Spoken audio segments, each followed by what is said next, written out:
Your comments interesting yesterday where you spoke about the Lebanese Prime Minister having an opportunity to be elected after the Hezbollah was diminished in recent times. He has since called on Hezbollah to disarm and to stand down.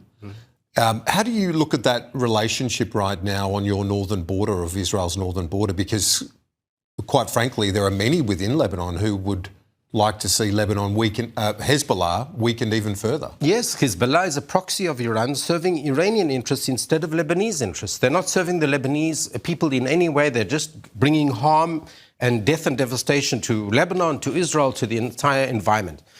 Our action against, when we decapitated the leadership of the Hezbollah, it allowed the Lebanese people for the first time to vote a president, President Aoun, who was their own choice. He wasn't the choice of Hezbollah.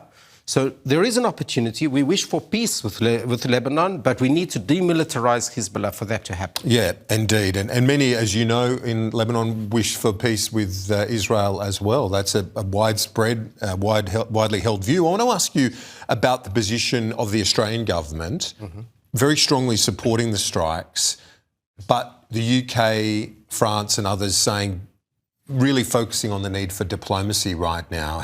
How do you look at the international reaction? Well, we commend the Australian government for taking a principled stand, standing on the right side of history, standing with the United States and with Israel. Foreign Minister Wong also said it yesterday in the Parliament, and Prime Minister Albanese. So we're very happy about it, that they've taken that stand. It's a principled stand on the right side of history. There are countries that still waffle backwards and forwards. I heard the Chancellor of Germany say just yesterday that European friends and European leaders should not criticize their allies who are doing the work that should be done and must be done according to the values of the European community. So Israel and America, in a joint operation, it's not an Israeli operation, it's a joint operation, are doing the work that has to be done. And we would assume that all the Western value-orientated countries would support it. Were you surprised in the initial statement by the Albanese government that there was a mention and support for the US strikes, but not Israel? Yes, I noticed that, but later they also mentioned Israel. Foreign Minister Wong in the Parliament yesterday mentioned Israel as well. It's a joint operation. So if they support the United States, by reference, they're also supporting Israel. When we talk about the international rules-based order, does this, the way that the Israeli and US forces have carried this out, does it undermine the rules-based order? Not at all. First of all, there were many diplomatic efforts put in order to try and resolve the situation. Iran just enacted delay tactics and all kinds of methods in order to delay and get out and try to ignore their need.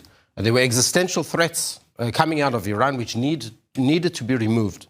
All kinds of methods were tried to be implemented in order to resolve this issue in diplomatic means. Now, we have an armed conflict ongoing. So it is the right and even the obligation of any country to act in self-defense, according to international law, to remove the existential threats. Has it worsened, though, in recent times? Was it an imminent threat? Because Iran's had these ballistic missiles and been working on them for many, many years. Yes.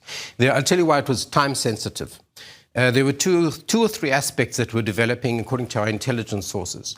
The first was that after the Midnight Hammer attack, we managed to take out, together with the United States, we managed to take out a lot of their facilities and infrastructure and enriched uranium, but they had full intention to go forward and even rapidly enrich uranium and develop a military uranium bomb, in fact, and also to dig it deep under the ground so that it would not be able to attack it. They'd have immunity, one could say, from any future attack. These two aspects which came out of intelligence led us to the understanding that we have a time-sensitive issue and must be dealt with, otherwise we have an imminent threat. It's also been the focus, as you would know, and many of our viewers know, for Prime Minister Netanyahu. This has been his number one international focus for decades. He is a world leader who has been talking about this for 4 decades. Since he began politics, he was one of the first to, like the canary in the mine, calling for this threat, which is growing and growing, and then it became a world community threat. This is the threat not only against Israel, it's against the West, it's against our values in general. So I'll just continue. The ballistic missiles is an imminent threat because they intended to stockpile thousands of missiles and then send them in one go. That is an existential threat to any country. You know, we have the most sophisticated methods of interception, developed by Israel and the United States, which is now being bought by the entire world from Israel and the United States.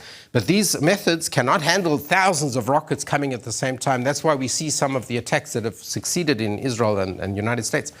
So it was an existential threat. If they launched thousands of missiles at the same time, it could completely devastate the state of Israel or other countries. And how much is regime change a focus here? How much of that is a priority of this? Of course, we'll all be happy if the regime changes.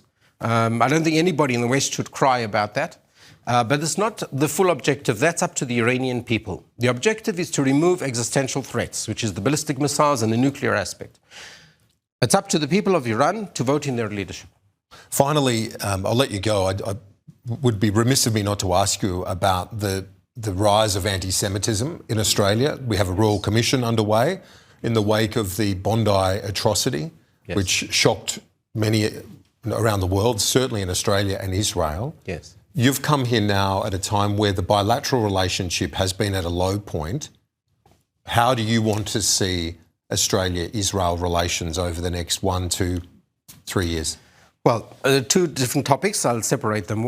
Our relations with Australia, you know, we're natural allies. It's only natural that we should work closely together as full-blown allies. We share the same values. We've had historic relations of working together. We even fought together in freeing from the Ottoman Empire after the First World War. We are natural allies sharing the same values, and we should work closely together. That's regarding our relations, and I believe that we should get things on track and improve our relations and even go into strategic dialogues, which will be for the benefit of Australia and Israel. Regarding anti-Semitism, of course, it's a grave concern. It's grown all over the world. There's some people who think that being against Israel is not anti-Semitism, but it is. It's a camouflage of anti-Semitism. There's only one Jewish democratic state in the world, and that's Israel. So this issue must be dealt with, and I praise the government of Australia for taking a harsh stand and implementing the laws about the hate speech. And one must take a hard stand on that. Israeli Ambassador to Australia, Dr Hillel Newman. As I say, you've been here less than a fortnight. We very much appreciate you coming into the studio. Thanks. My pleasure. Thank you.